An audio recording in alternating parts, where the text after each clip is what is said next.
آداب دوستو، میں ہوں وقاص عزیز، اور آج میں جس ہستی کے روبرو بیٹھا ہوں مجھے ایسے لگ رہا ہے جیسے میں ایک درسگاہ کے روبرو ہوں، ایک ماں کے روبرو ہوں، ایک عظیم فنکارہ کے روبرو ہوں، جن کے سامنے میرے لفظ بھی میری زبان پہ بھی اٹک رہے ہیں، اور میرا دماغ مجھے اس طرح ایک شارپ وقاص عزیز کی طرح جو ایک ایکٹیو انٹرویور ہوتا ہے، اور وہ تھوڑا سا آج ہے اس میں۔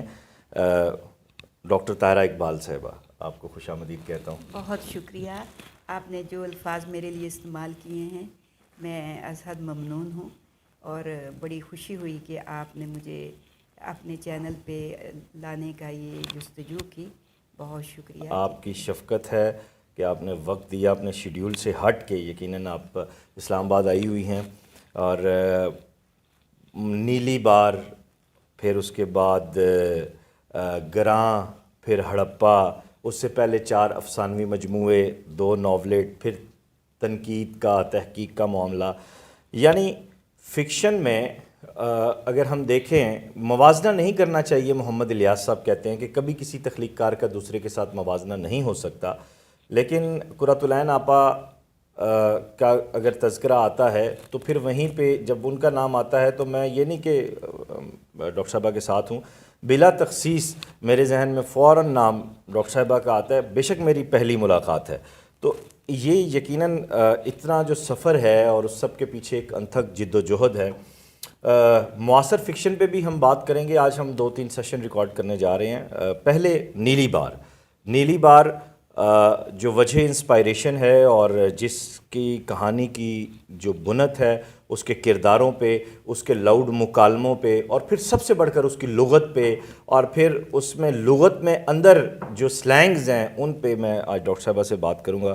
ڈاکٹر صاحبہ، جب کوئی تخلیق کار کہانی کا پلاٹ بناتا ہے، ناول کا پلاٹ بناتا ہے، تو اس میں کچھ دانستہ ہوتا ہے، کچھ ساختہ، کچھ بے ساختہ چیزیں ہوتی ہیں۔ یہ پلاٹ بناتے ہوئے دانستہ آپ نے یہ ساری لغت اور یہ جو سلینگز ہیں ان کا چناؤ کیا، کریکٹرز میں، باقی چیزوں میں بات آئیں گے، کیونکہ پلاٹ میں پہلی بات تو پھر آپ کی زبان کی آ جاتی ہے، اسلوب کی آ جاتی ہے۔ اچھا، اس میں 2 بات سوال آپ نے کیے۔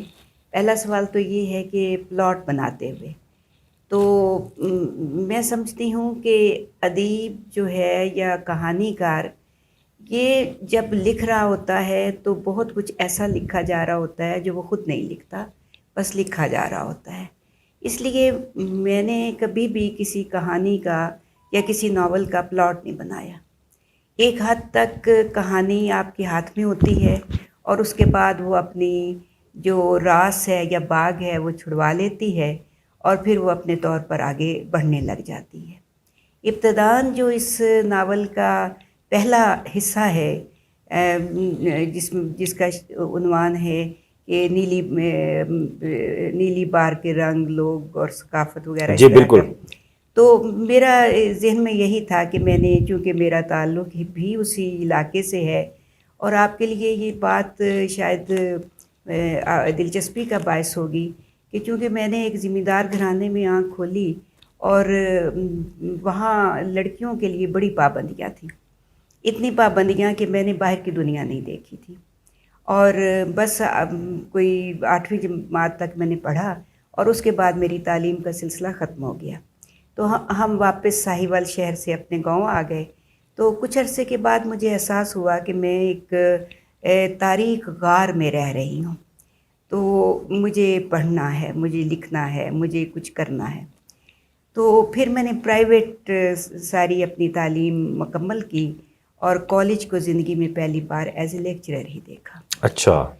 اور اس دوران جو ہے وہ میں ابتدا میں جو ہے وہ شاعری کرتی رہی، اور جب میں 10ویں کا امتحان دے رہی تھی تو مجھے معلوم ہوا کہ اس کے لیے عروض کی ضرورت ہوتی ہے۔ تو میں نے سوچا کہ عروض تو مجھے نہیں آتے، ظاہر ہے میری ایک کتاب بھی مجھے مل گئی لیکن میں نہ سیکھ سکی۔ تو میں نے سوچا کہ اب میں کیا کروں، میں بہت ہی ڈپریشن میں چلی گئی، کیونکہ دن بھر جو ہے ایک ہی کام ہوتا تھا کہ کچھ نہ کچھ لکھنا۔ تو نتیجہ یہ نکلا کہ میں نے سوچا کہ مجھے مر جانا چاہیے، کہ میں اگر لکھ نہیں سکتی تو مجھے زندہ بھی نہیں رہنا۔ تو بس لیٹی ہوئی تھی، سوچ رہی تھی کیسے مرا جائے، کیا کیا جائے، کہ اچانک میرے ذہن میں آیا کہ کیوں نہ میں نثر لکھوں. واہ. تو بس میں اٹھی جیسے وہ بس پا لیا، اور پھر اس کے بعد سے میں ذہن رسا نے رستہ سجا دیا. پھر میں نثر لکھنا شروع ہو گئی. پھر بہت افسانے لکھے، بے شمار افسانے لکھے، لیکن ظاہر ہے وہاں ہمارا ماحول ایسا تھا کہ میں نہ اسے چھپوا سکتی تھی اور نہ ہی کسی کے سامنے لا سکتی تھی. اس کے بعد شادی ہو گئی. ہسبینڈ میرے سی ایس پی آفیسر تھے، آپ جانتے ہوں گے وحید احمد، جو ڈاکٹر وحید احمد ہیں، ان کے بیچ میٹ تھے. جی جی. تو وہ بہت ہی اچھے انسان تھے، بہت اچھے. انہوں نے مجھے بہت کہا کہ آپ اپنی کتابیں چھپوائیں. تو ان کے کہنے، ان سے پہلے، شادی سے پہلے آپ لیکچرر ہو چکی تھی؟ لیکچرر ہو چکی تھی. ٹھیک ہے. تو پھر ان کی میرا خیال 8 سال تو شادی کے ایسے ہی گزر گئے، کیونکہ مجھے کتاب چھپواتے ہوئے میں انہیں کہتی تھی کہ کتاب ایک بہت بڑی ذمہ داری ہے، اور کتاب، صاحب کتاب ہونا جو ہے وہ یہ نہیں کہ کاتا اور لے دوڑی والی بات نہیں. اس میں یہ سب کے ہاتھوں میں جائے گی. اب تو جو میرے پاس لکھا ہوا ہے اس کو تو کوئی نہیں پڑھ رہا ہے، میں خود دیکھ رہی ہوں، لیکن اس وقت یہ پھر میرا نہیں رہے گا، یہ پبلک کا ہو جائے گا. اور اسی لیے میں جب ایک دفعہ میری کتاب چھپ جاتی ہے تو دوسرا ایڈیشن جب اس کا آتا ہے تو مجھے کئی دفعہ پبلشر کہتا ہے کہ کوئی تبدیلی کرنی ہے، تو میں کہتی ہوں نہیں، ایک لفظ بھی اب آگے پیچھے نہیں کرنا. صحیح. یہ اب پبلک کا. اور ایک وقت میں ایسے ہی لکھتی تھی، اور اس کے بعد جو اگر کوئی تبدیلی آئی ہے تو وہ آنے والا نقاد دیکھ لے گا. تو اس طرح میں کہانیاں لکھتی رہی. اور سب سے بڑی بات یہ تھی کہ یہ سارا جو ماحول تھا میرے ارد گرد پھیلا ہوا تھا. اور چونکہ ایک بند حویلی میں رہی، تو ہمارے گھر میں جو کام والی لڑکیاں یا عورتیں آتی تھیں، وہ ہر لڑکی یا ہر عورت ایک کہانی تھی. اور ان سے بچپن میں کہانیاں بھی سنتی تھی. پھر ان کے چہروں پر لکھی ہوئی کہانیاں، ان کا افلاس. یہی وجہ ہے کہ آپ کے افسانوں میں عورت زیادہ ہے، اور وہ کہانیاں حقیقی کہانیاں ہیں. حقیقی کہانیاں، کیونکہ مرد کو میں نے دیکھا ہی نہیں تھا، بلکہ تصور کرتی تھی کہ پتہ نہیں مرد کیسا ہوتا ہے، اس کے ہاتھ کیسے ہوتے ہیں. مطلب کیونکہ میں نے باہر ہی نہیں نکلی بہت لمبا عرصہ، تو اس لیے مجھے اندازہ ہی نہیں تھا. تو لیکن اس میں ہر عورت جو ہے وہ ایک کہانی تھی. تو بس افسانے لکھتی رہی. میں چونکہ تھوڑا طویل لکھتی تھی، افسانہ بھی طویل لکھتی تھی. پھر یہ جو نیلی پار کی آپ نے بات کی، تو ابتداً اس کا جو پہلا چیپٹر ہے، باب ہے. اچھا، یہ تو جو آپ بیان کر رہی ہیں، اور دوستو میں گزارش کروں کہ یہ چیزیں تو ہم فلموں میں دیکھتے تھے، ناولز میں، فکشن میں پڑھتے تھے، کہانیوں میں. آج ایک جیتی جاگتی، میں نے کہا نا کہ ایک کہانی کہہ لیں یا پوری ایک، آپ نے بتایا تو میں تو حیران ہو رہا ہوں کہ آپ نے ایک عرصے تک دیکھا ہی نہیں تھا. تو آپ کی ایجوکیشن آپ نے پرائیویٹ کی ساری؟ جی. اچھا، تو جب آپ ایجوکیشن کر رہی تھیں کسی قسم کی پابندی کا سامنا تو نہیں تھا آپ کو، یا لڑ جھگڑ کے؟ لڑ جھگڑ کے اتنا کہ مجھے بس اندازہ ہوتا تھا کہ میں نے یہ موسم ہے اور اس میں ایڈمیشن جاتے ہیں. اور میں پھر اپنے، کیا حویلی 4 دیواری سراؤنڈڈ تھی ٹوٹل، روشنی تک نہیں اندر آتی تھی؟ نہیں، مطلب صحن تو تھے، بڑے بڑے صحن تھے، بڑے بڑے صحن تھے، اونچی اونچی دیواریں تھیں. تو ذرائع ابلاغ نہیں تھے. ہاں، لیکن یہ تھا کہ ہمیں ٹی وی یا ریڈیو یا اس طرح کی کسی چیز کا کی وہاں پہنچ تھی، لیکن ہمیں اجازت نہیں تھی. میرے والد صاحب جو ہیں وہ ماشاءاللہ اس وقت کے گریجویٹ تھے، اور میری والدہ جو ہے وہ بھی انگلش میڈیم سے میٹرک تھی، لیکن وہ انداز وہی ذمہ داروں والا تھا. تو لڑکے پڑھ رہے تھے، بھائی میرے پڑھ رہے تھے، لیکن یہ تھا کہ باہر نہیں نکلنا، کسی سے ملنا نہیں. تو خوشی کیسے آتی تھی؟ ایسا ماحول تو سیڈسٹ نہیں ہو جاتا، اداس نہیں کر دیتا؟ اداس رہتی تھی، روتی رہتی تھی. بعض اوقات میں اس میں ڈائری لکھتی تھی، اور میں نے اس میں ایک جملہ لکھا تھا کہ اگر کبھی اس حویلی کی بنیادیں کھودی جائیں تو اس میں میرے آنسو موجود ہوں گے. یہ کیسا ایک سطر ہے, یہ کیسا ایک جملہ ہے کہ اس کے اندر ہی بہت کچھ ہے.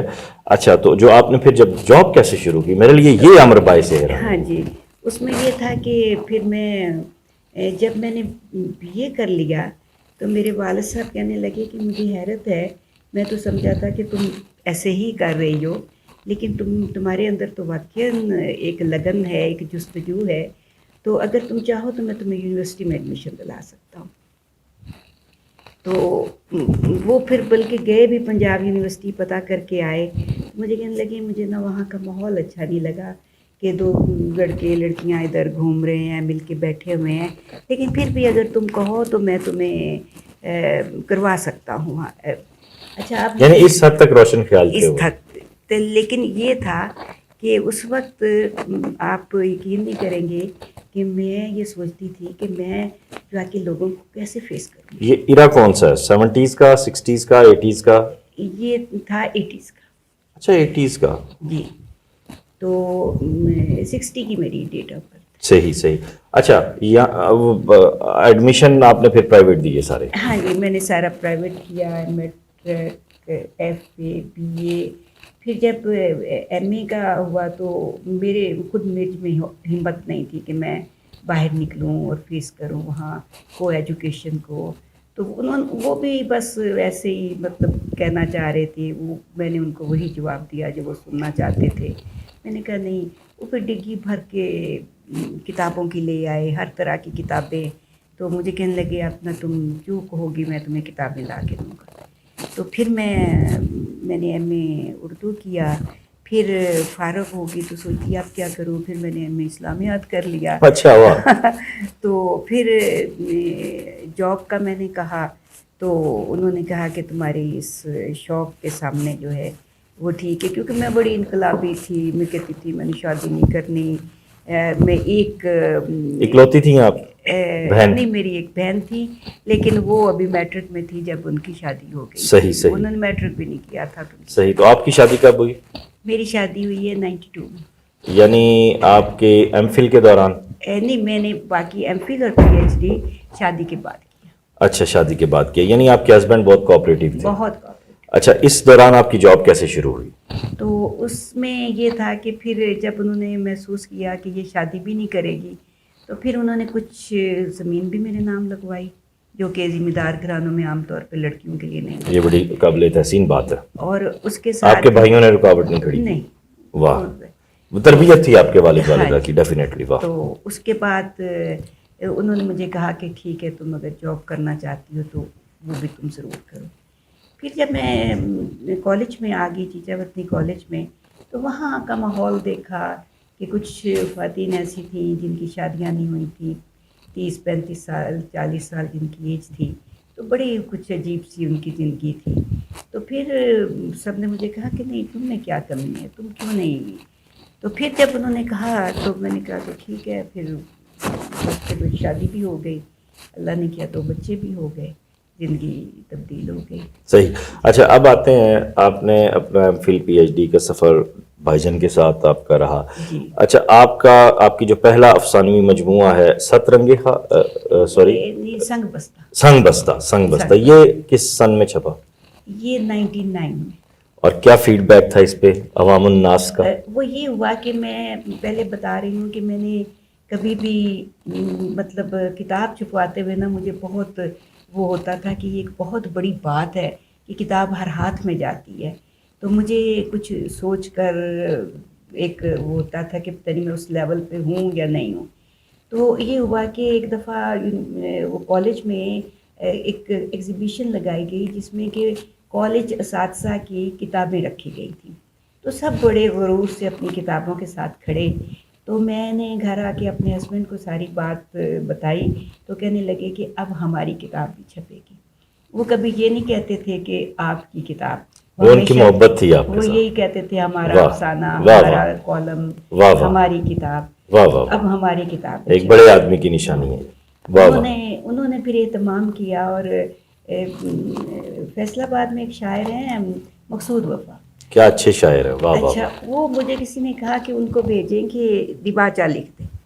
ان کو اقبال صاحب نے بھیجا تو انہوں نے جواباً کہا کہ یہ تو بہت اچھی افسانہ نگار ہے، تو میں نے ان سے کیا لکھنا، انہوں نے قاسمی صاحب کو بھیجوا دیا، احمد الدین قاسمی. احمد ندیم قاسمی صاحب. احمد ندیم قاسمی صاحب نے لکھا کہ اس طرح کے افسانے میں نے دور زری میں بھی خال پڑھے ہیں، اور آپ نے بڑا کرم کیا کہ مجھے طاہرہ اقبال کی کتابیں یہ مسودہ بھجوا دیا. مسودہ بھجوایا.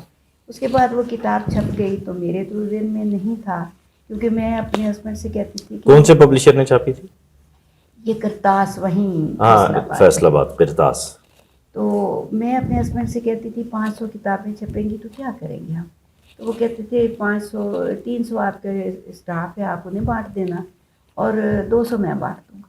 ہماری بس سوچ یہیں تک تھی، لیکن یہ نہیں پتا تھا کہ قدرت نے کیا سفر رکھا ہے. تو لیکن جب کتاب چھپی تو بس پھر وہ پہلی کتاب انسان کا تاثر بنا بھی دیتی ہے اور بگاڑ بھی دیتی ہے. واہ واہ واہ، اس نے میرا تاثر بنا دیا. گلا بلند ہوا پھر. تو پھر بلکہ روداد ایک انعام الحق جاوید صاحب اس زمانے میں جی نکالتے تھے، تو انہوں نے پھر مجھے اس مہینے کی کتاب کے حوالے سے اس پر ایک آرٹیکل شائع کیا جس میں بہت ہی اچھے انداز میں اس کو پیش کیا، اور یعنی کہ وہ کتاب جو ہے وہ بہت اس کو پذیرائی. واہ واہ واہ واہ. پھر لکھنے والے کو اگر پذیرائی ملتی اس کا حوصلہ بلند تو ہوتا ہے، وہ پھر خون آگے بڑھتا سے ہے. آگے بڑھتا چلا. دوسرا مجموعہ کب چھپا؟ وہ پھر 2003 میں چھپا. اس سے نیکسٹ اگلا جو ہے وہ 2008 میں. تو یہ دونوں کے نام کیا تھے میں پوچھ رہا ہوں؟ ہاں، جو افسانوں کے مجموعے ہیں ان میں پہلا سن بستہ تھا، دوسرا ریخ تھا، تیسرا گنجی بار تھا، اور اس دوران میری ایک ناولٹس بھی چھپے تھے، رئیس اعظم اور مٹی کی ساز. گنجی بار آپ رہی بھی ہیں گنجی بار کے علاقے میں رہی ہیں وہاں. ہاں بالکل، کیونکہ یہ باریں جو ہیں قیام پاکستان سے پہلے ناظرین یہ مشہور تھیں، اور جہاں تک میری کم علمی ہے وہ یہ ہے کہ بیلا جنگل کے درمیان سے جو دریا یا پانی گزرتا ہے اس کے ارد گرد کے علاقے کو بار کہتے ہیں. 2 دریاؤں کے درمیان کا جو جنگل ہوتا ہے اس کو بار کہتے ہیں. بالکل بالکل. اور آپ نے ایک مرتبہ پھر بار کا تذکرہ جو ہے وہ تازہ کر دیا. اچھا، پہلا ناول آپ کا نیلی بار کی صورت میں آیا. جی نیلی بار. اور مجھے اس کو پڑھتے ہوئے یوں محسوس ہوا کہ یہ سالوں پہ محیط کہانی ہے، اور وہ آپ کی گفتگو سے واضح ہو گیا. نیلی بار پہ ہم الگ سے پروگرام کریں گے، وہ ایسا ناول نہیں ہے کہ اس پہ ہم ابھی بات کریں، یعنی اتنا شاندار اس کا رویہ. اچھا، نیلی بار سے تو میری یہ تو آنکھوں دیکھا حال ہے کہ اس پہ ایک مستنصر صاحب نے بھی لکھا، اس پہ حمید شاہد صاحب نے بات کی، اس پہ حفیظ خان صاحب نے، خالد فتح محمد صاحب نے، رفاقت، یعنی کوئی ایسا فکشن نہیں. ایون رحمان عباس انڈیا سے، وہاں سے بھی بات ہوئی. تو اس بڑے فیڈ بیک نے آپ کو یقیناً تقویت پہنچائی ہوگی، لیکن کیا آپ کو امید تھی کہ اتنا بڑا فیڈ بیک آئے گا؟ نہیں، بالکل نہیں تھا، بالکل نہیں تھا، کیونکہ میں ایک یوں سمجھیے کہ بیک بینچر ہوں، چھپ کے گوشہ نشیں ہوں، ایک اپنے فیصل آباد کے گوشے میں پڑی ہوئی ہوں، اور کبھی کوئی زیادہ علمی ادبی محافل میں یا لوگوں سے میرا کوئی اتنا بہت زیادہ میل جول نہیں ہے. تو اس لیے مجھے لگتا تھا کہ ہماری تحریریں جو ہیں وہ مضافات کی تحریریں، وہ مضافات میں ہی گم ہو جاتی ہیں. ہائے ہائے ہائے ہائے ہائے. تو یہ بھی بس اتنا ہی چلے گا. لیکن بہرحال ایک چیز تھی کہ شاید وقت اس کے بارے میں انصاف کرے، اور بنیادی طور پر نیلی بار جو ہے وہ یوں سمجھیے کہ ایک کلچر کو، ایک تہذیب کو، ایک زبان کو، ایک خاص علاقے کو لے کر علاقے تہذیب اور سماج کو، خاص علاقے کے افراد کو جو کہ اب مٹتے جا رہے ہیں، ختم ہو جاتے ہیں جا رہے ہیں، اس کو محفوظ کرنے کی ایک شعوری کوشش ضرور تھی. صحیح، بالکل درست بات ہے. جو ہڑپا تھا، جی، آپ نے تہذیبی ناول ہی کیوں لکھے؟ نیلی بار دیکھ لیں، ہڑپا، پھر گراں، ذرا اس بارے میں بھی بتائیے گا. اور ان دونوں ناولز کی جو بنیاد بنی وہ کیا چیز بنی، ہڑپا کی اور گراں کی؟ ہڑپا اور گراں. اچھا، گراں جو ہے یہ پوٹھوار کے یوں سمجھیے کہ 100 سالہ تاریخ یا تہذیب یا ثقافت کو پیش کرتا ہے. آپ نے بھی یہ سوال کیا کہ تہذیبی ناول ہی کیوں لکھے، تاریخی اور تہذیبی ناول ہی کیوں لکھے؟ دیکھیے کبھی بھی یہ تہذیب یا تاریخ یا دوسرے مضامین جو ہیں وہ ناول کا اس طرح حصہ نہیں ہوتے جس طرح کہ ان خاص سبجیکٹ کے ماہرین انہیں پیش کرتے ہیں یا بیان کرتے ہیں. لیکن اس تمام صورتحال سے جو ہم ناول یا فکشن یا ادب دراصل فرد کی کہانی بیان کر رہا ہوتا ہے. واہ واہ واہ واہ. اور وہ فرد جو ہے وہ انہی تہذیب، تاریخ، معیشت، معاشرت، ثقافت سے ہی نبرداست ہوتا ہے. واہ واہ واہ. اور وہ یہ تمام چیزیں اس پر اثر انداز ہو رہی ہوتی ہیں، وہ ان کے لیے عمل اور رد عمل کر رہا ہوتا ہے، اور وہ ان سے کسی صورت بھی باہر نہیں نکل پاتا. اس لیے کسی بھی لکھنے والے کو جب کسی فرد کی کہانی بیان کرنی ہے اور فرد کے ضمیر کو مارنے والے یا ابھارنے والے حالات و واقعات کو پیش کرنا ہے تو لامحالہ اس کے ماحول کو اسے پیش کرنا ہوتا ہے. اور ماحول میں یہ سب چیزیں جو ہے وہ گتھی ہوئی ہوتی ہیں، اس کی تاریخ بھی ہوتی ہے، اس کی تہذیب بھی ہوتی ہے، اس کی روایات بھی ہوتی ہیں. تو لامحالہ وہ ادیب کو، لکھنے والے کو ان چیزوں کو یا اس ماحول کو یا اس تہذیب یا اس کلچر کو یا اس تاریخ کو جس حد تک اس کے افراد پر یا اس کے ناول کے کرداروں پر وہ اثر انداز ہو رہے ہوتے ہیں اس حد تک انہیں اسے بیان کرنا. صحیح. آج کی اس نشست کا آخری سوال کہ آپ کا تحقیقی اور تنقیدی کام کیا؟ یوں تھا کہ میں نے جب ایم فل کیا تو میں نے منٹو پر ایک تھیسس لکھا جس کا عنوان تھا منٹو کا اسلوب افسانوں کے حوالے سے. تو وہ صرف ایک میرے حساب سے ایم فل کا مقالہ تھا، لیکن جب وہ کتابی شکل میں چھپا تو اس کی بھی بہت پذیرائی ہوئی.